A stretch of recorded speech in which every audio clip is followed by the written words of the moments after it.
Ang episode na to ay tungkol sa mga paraan kung paano nating hindi kalimutang mag-appreciate kahit na may problema ka. Kasi meron talagang instances sa buhay natin na nakakaramdam tayo ng lungkot, anxiety, worries, at kapag naka-feel tayo ng mga ganyang emosyon, isa sa mga bagay na nakakalimutan natin gawin is i-appreciate kung anong meron tayo. Kaya napaka-importante na malaman natin ng mga paraan kung paano pa rin nating ma-maintain i-appreciate kung anong meron tayo kahit na may problema, para at least meron tayong rason para magpatuloy at hindi mauubos yung energy natin kakaisip sa mga negative na mga bagay. Ako nga pala si Kyle at may 3 taon akong experience sa accounting at hanggang ngayon lumalaban pa rin sa buhay. Kaya tara, start na tayo. Isa sa mga paraan para hindi ka makalimot na mag-appreciate ng mga bagay kahit na may problema ka ay ang kapag may problema ka, tumingin ka lang sa paligid mo. Kasi kapag mayroon tayong mga problemang dinadaanan, syempre nakaka-feel tayo ng lungkot. Number 1, anxiety. Kaya kapag may problema ka, tumingin ka lang sa paligid mo. I-appreciate mo kung meron kang cellphone at nakikinig ka sa episode na to. Isa yan sa mga dapat na ipagpasalamat mo. Kapag meron kang bubong, pagkain, at masayang pamilya at maayos na katawan, isang malaking bagay na yun na ipagpasalamat mo at i-appreciate mo na meron ka. Kasi hindi lahat ng tao meron ganyan. Kaya kung anong meron tayo, kung may problema tayo, tumingin lang tayo sa paligid at i-appreciate natin isa-isa yung mga bagay na meron tayo. Kasi dati, wala naman tayo ng mga bagay na na-acquire natin ngayon. Kaya kapag naisip natin ulit na nakayanan pala natin yung mga problema natin noon at still naka-acquire tayo ng mga bagay na meron tayo ngayon, is ma-uplift yung mood natin at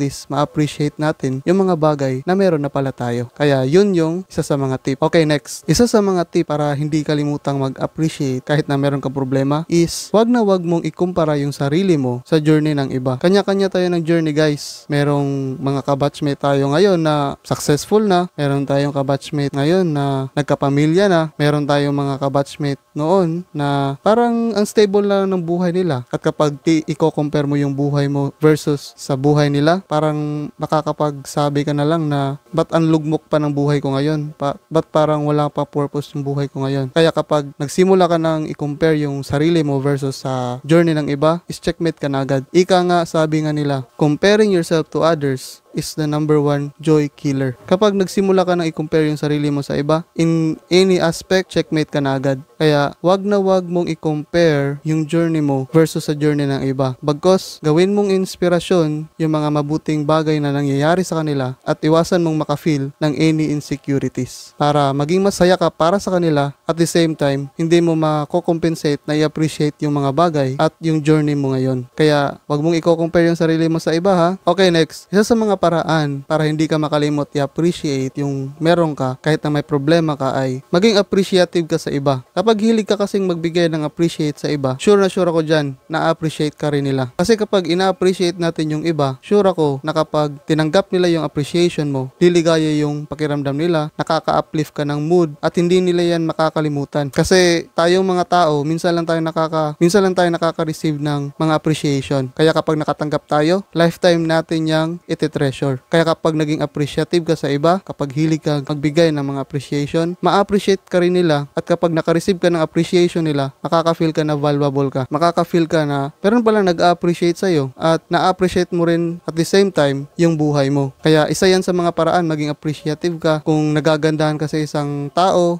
nabubutihan ka sa kanila, kapag meron silang ginawa sa'yo, magpasalamat ka. Kahit sa mga simpleng bagay na ganyan, maging mahilig ka lang magbigay ng appreciation sa iba. At the same time, ma-appreciate mo rin yung sarili mo. Kaya isa yan sa mga steps. Yun lang yung 3 paraan na mabibigay ko sa iyo para huwag kang magkalimot na i-appreciate yung sarili mo, i-appreciate yung meron ka kahit na may problema ka. Bakit ko ba sinishare to? Sinishare ko to kasi napaka-importante na hindi natin makalimutang i-appreciate yung mga bagay na meron tayo. Kasi naniniwala ko na isa yan sa mga rason na magpatuloy tayo sa buhay na despite meron tayong mga problema, despite na marami tayong kalungkutan, kabigatan, or anumang negatibong nangyayari sa buhay natin. Pero kapag marunong lang tayo mag-appreciate ng mga bagay na meron tayo, is somehow we still manage, no? We still manage by the grace of God na magpatuloy sa buhay natin. Kaya ipag-pray lang natin yan, ipagpasalamat natin sa Diyos yung mga bagay na na-acquire natin at ipagpasalamat natin palagi yung mga bagay na meron na tayo ngayon. So yun nga lang pala sa episode na to. Kaya wag natin kalimutan na i-appreciate ang mga bagay na